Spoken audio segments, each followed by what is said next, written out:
우리가 지식에 치우쳐서 지혜를 무시한다고요? 라고 닐이 묻자 신께서는 대체적으로 그렇다. 너희는 아이들에게 생각하는 법을 가르치지 않고 생각할 것들을 가르치고 있다 라고 말씀을 하십니다. 너희는 아이들에게 지식을 줄 때 생각할 것들을 말해준다. 그들이 알기로 되어 있는 것들, 사실이라고 이해해주기를 바라는 것을 말해준다. 또 아이들에게 지혜를 줄 때는 무엇을 알아야 하는지 혹은 무엇이 사실인지가 아니라 어떻게 해야 그들 나름의 진실에 이를 수 있는지를 말해줘야 한다. 이에 닐은 하지만 신께서 말씀하신 대로 지식이 없다면 지혜도 있을 수 없다라고 말합니다. 거기에 동의한다. 그래서 내가 지혜에 치우쳐 지식을 무시하면 안 된다고 말했다. 일정의 지식은 다음 세대로 전해져야 하는데 가능하면은 지식을 줄여라. 지식의 양은 적을수록 좋다. 아이 스스로 발견하도록 만들어라. 지식은 잃어버리지만 지혜는 잃어버리는 법이 없나니.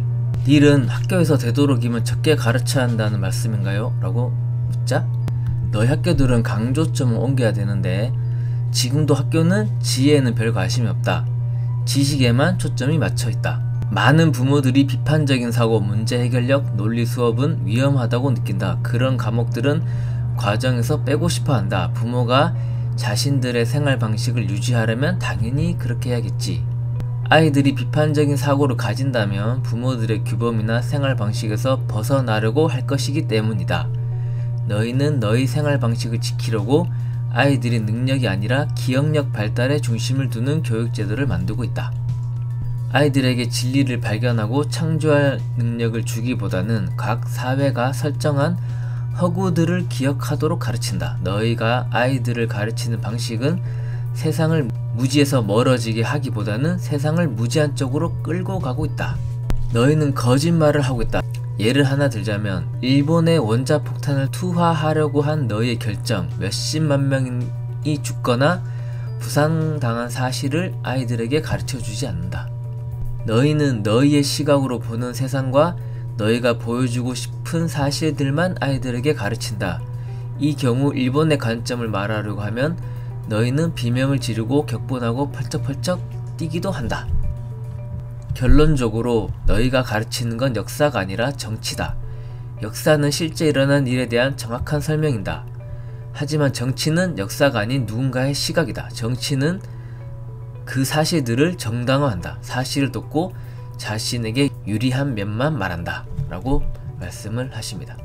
이 부분은 많은 분들이 알고 계시는 부분이기도 한데 우리나라를 예를 들어 설명하자면 우리나라는 당한 역사만 가르치죠. 그리고 가한 역사는 가르치지 않아요. 알고 있는 사람은 알고 있어요. 우리나라도 역사적으로 봤을 때 당하고만 살지는 않았거든요. 분명히 역사를 가르칠 때는 그 사실만 전달을 해야 되는데 거기에 감정을 넣어서 전달을 하죠. 인간 세상을 말아먹는 것들 중에 가장 중요한 요인 중에 하나인 이 교육인 부분인데 축구 구단으로 치면 유소년 교육 시스템이죠.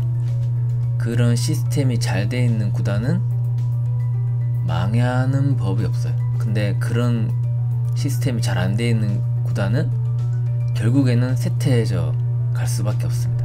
이 앞에서 말씀했던 신의 말씀이 뭐냐면 한국이나 이런 교육들은 주입식, 답은 정해져 있는 답정너 교육을 말하는 거고요. 그리고 이와 정반대되는 교육을 하고 있는 민족이 있어요. 그 민족 유태인 민족인데 이 민족의 교육은 답이 없습니다.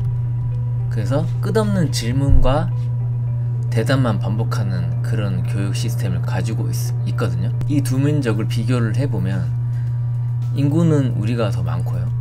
유태인 인구는 대략 이 정도 되고 교육열과 교육시간은 거의 비슷해요. 세계 최강이에요. 지능은 우리가 좀 더 낫다고는 하는데 이 부분은 증거가 없습니다. 그리고 세계적인 기업은 알다시피 뭐 삼성, LG 같은 기업이 있고 기업인이라고 하면 마땅히 떠오르는 기업인이 없다고도 할 수 있습니다. 하지만 유태인이 만들어 놓은 세계적인 기업들은 우리가 이름만 들어도 알고 있는 이런 많은 기업들이 있고요. 그리고 우리나라 교육 시스템과 유태인들의 이 교육 시스템이 큰 차이점이, 우리나라는 답은 정해져 있고 그것들을 외워서 성적이 우수한 사람이 승리자고, 그런 사람들이 좋은 대학교로 가고, 좋은 대학교로 나온 사람들이 좋은 기업에 들어가고, 좋은 기업에서 더 좋은 기업에 들어간 사람들이 고급 후구가 되고, 그 아래 기업에 들어간 사람들이 중급 후구가 되고, 어떻게 보면은 기업의 노동자를 만드는 교육 시스템이라고 보셔야 될 것 같아요. 물론 요즘에는 유튜버나 파이어족 같은 사람들이 좀 생겨서 좀 그나마 덜한 상황이 있는 것 같고요. 유태인들이 교육하는 방법은 소크라테스 논법이라고 저는 생각을 하는데, 그러니까 모든 유태인이나 그런 건 아니고, 그 유태인들 중에서도 정통파가 있어요. 그 정통파 유태인들은 그 자기네 민족들끼리 주말마다 모여가지고 하루 종일 어른들과 아이들이 대화를 하면서 답이 없이 논리를 통해서 대화를 하고, 거기서 자신만의 생각과 사고를 가지는 그런 훈련을 하거든요.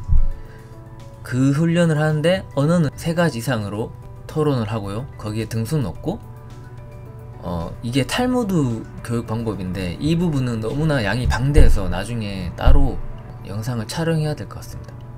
이 시스템은 그 리더를 만드는 교육 시스템이라고 보시면 돼요. 이 교육 시스템은 기업의 후보를 만든 교육 시스템, 이 2가지 특징이 결정적인 차이라고 말씀드릴 수 있겠습니다.